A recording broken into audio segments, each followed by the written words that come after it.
Alright guys, quick little update on the Buick because I haven't made a video in a while. I did get it cleaned out. So it's all cleaned out in here, and I got a seat cover on here. Now, this is actually, ooh, look at that. That's fresh mice stuff since I cleaned it. So there is a mouse living in here still. I don't see any mouse poop on the front seat, which is good. So I think there's only a single mouse. This seat cover is super comfortable. So before, you can kind of see the back seat. They're still pretty clean, but it was just kind of nasty. But now, it is super comfortable and stuff to sit in here. Really nice. I'm just kind of happy it's cleaned up now. Let's see. I don't know if I showed you guys any of the stuff I did back here. But I did just put a new gas tank in it because that old one was busted. And then above the fuel tank is like Swiss cheese. You won't really be able to see any of the spots, but it is kind of bad up there. It's still solid, but it's not good. And then what I'm doing today is, as you can see, I've got the drive shaft out down here. One of the caps fell off actually, and everything stayed in there, which is nice. But let me just slide under here real quick.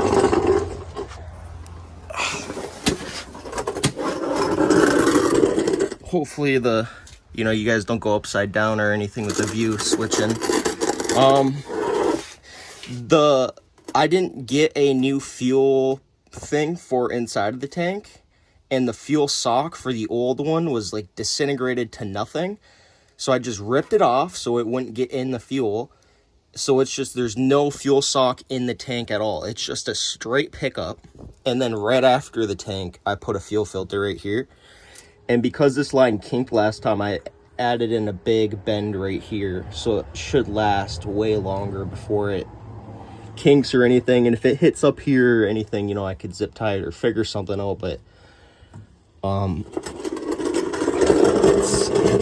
I got these in here. I don't know if I showed you guys these or not, but these are adjustable upper control arms, and this basically changes the drive shaft angle. So the drive shaft coming in was sitting at an angle coming down like this, right? That is not what you want. You want it to kind of be, I think, or no, what was it? The angle was really bad before. It was like either way down here or it was like way down here, but it needs to be straight and a little bit either up or a little bit down. It's one of the two, but it was way off. And that was because I put new springs in and these air shocks. But I got the drive shaft disconnected. It's out.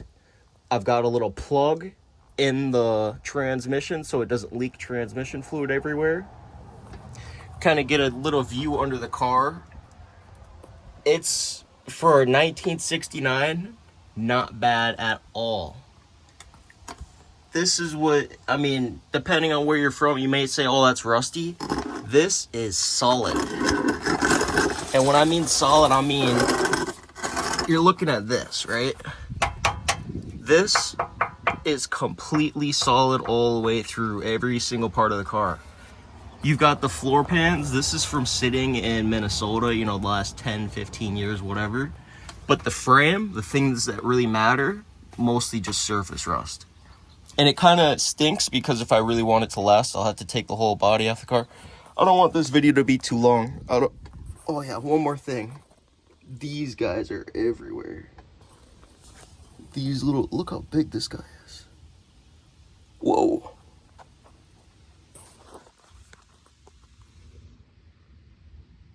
What you doing up there, dude? They're just daddy long legs though, so they're not, they won't hurt you or anything. But there's like 50 of them. Oh, it's cramped up here. Yeah, I'm working and they're just like crawling over my hands and stuff.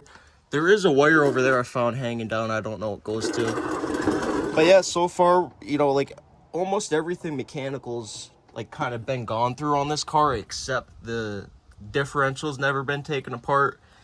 The inside of the engine's never been taken apart. And I think other than that, like the steering components, like the bushings and that kind of stuff hasn't been changed. Like that kind of stuff has not been touched, but pretty much almost every other thing on the car mechanically is like pretty much good to go. So yeah, I just wanted to do a little quick update. Here's that wire that was hanging down. Looks like a speedometer cable, maybe.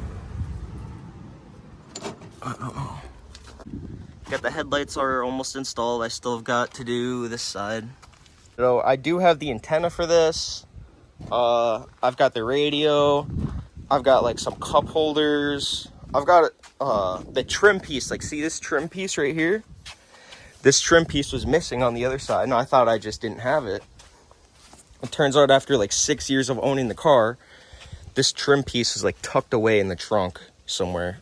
And I finally, after digging it out and cleaning it, I finally found it. So I do have this piece. So I should have all the trim for the car, which is cool. But yeah, I think that's going to do it. I don't want this video to be too long. Just kind of wanted to update because I haven't done any videos on the Buick in a while. But I'm going to be bringing it to a shop to have them do the water pump and all the oil leaked out of it. So this is just from sitting, and it has rand and stuff, so it kind of overflowed, but that is like oil, you know, that's just from sitting. So I'm not sure exactly what is causing that to leak, but I'm just gonna have a shop do it, because if it's the oil pan gasket, apparently you have to like pull the engine out like 4 inches to be able to change that. I don't have an engine lift or anything. I'm just gonna have a shop do it, because if it's anything like crazy, I don't want to mess it up. I'd rather just have, you know, done right. And plus, there's probably some other stuff on this car that probably needs to get looked at. Let's see. Put you down for a second.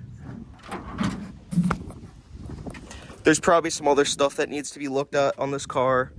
Some of the wiring is kind of sketch. I did notice this engine mount. So you can see, here we go. So the engine mounts to the frame, right? And that bolt down here was loose. Where was it? Yeah, right here. So, point my finger right there. See that bolt I'm pointing at? See how it's not touching? I'm pretty sure that's supposed to be touching because that holds the engine into the car. And if that's not even, you know, threaded down all the way, that means the engine isn't even fully secured in the car, which means that this whole build probably isn't fully completed, which means that if I'm driving it and, you know, the engine just falls out or what, you know, I'd rather just have a professional make sure everything is good to go. Mainly that's going to be the engine stuff and some of this wiring stuff, you know, just so it doesn't burn down, get too hot or whatever. But another thing, yeah, these fans will randomly kick off because these fuses, I don't know what it is, but if you wiggle them around, they'll work, and then they'll randomly shut off. And then if you wiggle like if you push the fuses in super tight, then they'll start working again. And then one of them will work, and then one of them will cut off, and yeah. So we're gonna bring it to the shop, have a bunch of stuff get fixed, but we have done a bunch of stuff already. It's mainly just the stuff that I'm kind of concerned about. You know, if I did fix it myself, like it could be catastrophic if, you know, I mess something up with the engine. I'm not really there yet when it comes to tuning valves or anything like that, you know. But yeah, that's gonna do it. Thanks for watching. One thing I did do is I put new weather strip in the trunk. Oh, that kind of opens hard now. See how it held up. I've left it for probably like a week now. Let's see. Yeah, it's sticking. All the stuff is fully cured. You can see down here. That's like a window seal now. It's holding it in strong. I only sealed it up to this corner, I think. Or no. I sealed it up to here. Looks like the whole thing's sticking. But I did not do the bottom part. This is probably very lately stuck on there. But it's holding on. Good. I have to cut this off still. Nice. Yeah, and then I spray painted this black because it's starting to rust a little bit. So now it's sort of fresh again. Yeah, I don't think that's gonna really get rid of the rain very well. But it's gonna definitely block it from getting in the trunk. I wonder if it'll still shut here. Yeah, that's the problem.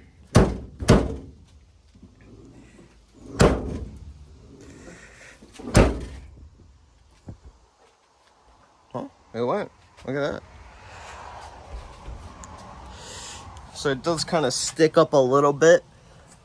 But I'm hoping that, you know, just sitting in the sun, I think over time it actually has gone down a little bit. See, it's sitting higher. I think just sitting in the sun, sort of heat, and just sort of it pressed down against it over time will kind of make it flatten down, sort of settle in, you know? This kind of looks a little cool. I mean, it's kind of bad that the paint is messed up, but if I didn't spray paint any of this, like, this would be so much worse.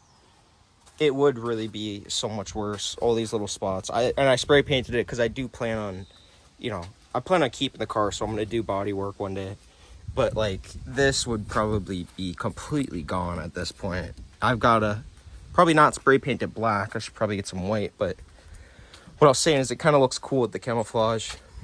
I was thinking this kind of looks like lightning, kind of like clouds, but it would be cool to do the car, you know, in the original color again. The green with the metal flakes. And then do like lightning bolts in it or something. It'd be kind of cool. But yeah, I wanted to show you a little trunk weather seal I did.